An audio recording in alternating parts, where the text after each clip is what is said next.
Since birth, we are taught to be independent. We are expected to do basic tasks on our own.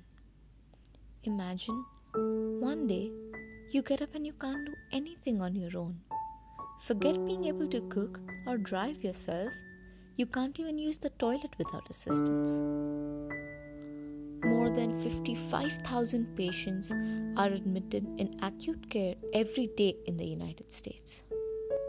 Out of these, over 20% patients are completely bedridden and can't walk to the restroom. They need the help of nurses to do something as personal as, well, there's no good way to say this, poop. For this, a device called a bedpan is placed under a patient's hips while lying on the bed into which they can excrete. As you can imagine, it is an extremely embarrassing and uncomfortable process, even without a bedpan. As an industrial designer, my passion is to understand the problems people face in their daily lives and to make a difference. The bedpan is one such product that almost every person uses at least once in their lives, but has been the same since the past 100 years due to the stigma attached to it. My thesis project aims to make this process less distressing and touch the lives of billions of people around the world. For this, I talked to different nurses and patients who helped me understand the problems associated with using a bedpan.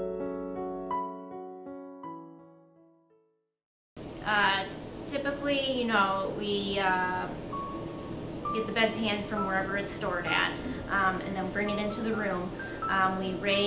Usually we have two people unless the patient's able to do some of it themselves. So we would raise the bed up so it's at waist height to help us. Then we would lay them flat. We would have one of the staff members, they would turn towards them, whatever side the patient preferred. The staff person on the other side would be the one that would put the bedpan underneath the patient, and then we would have the patient roll back onto the bedpan, and then we would raise the patient's head to their comfort level and make sure that the knees of the bed are lowered, and then we would lower the whole bed itself.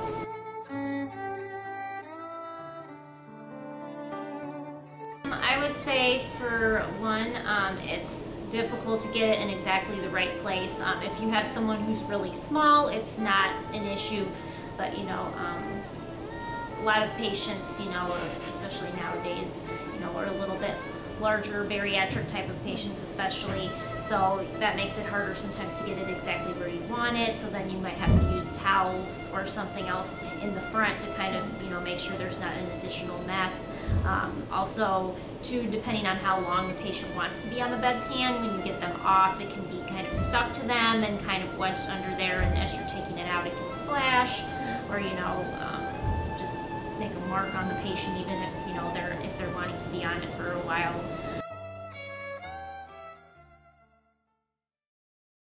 I don't think they've changed much. They're very archaic, and unless you use the fracture pan, which is that littler one, they're very difficult to use. You have to, most of the time you're using it with elderly, and you have to lift up their hips to get it under them, and it's just...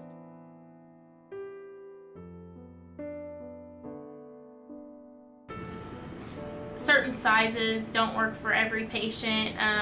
Here we only have like a fracture pan and then one big size, and you have some that are bigger, some that are smaller, but that doesn't work for everybody. But they spill sometimes. They're not like deep enough, especially the fracture pans. I know you have to have them certain size for that reason.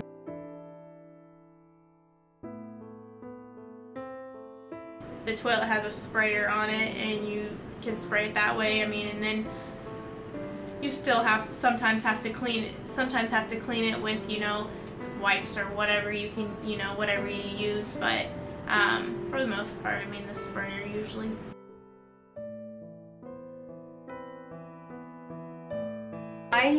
To get personal, I had an abdominal hysterectomy, so I had been sliced open. So pain and then I'm trying to use those muscles to lift myself up to get on that's when I said, I just get me up. I don't want to use this.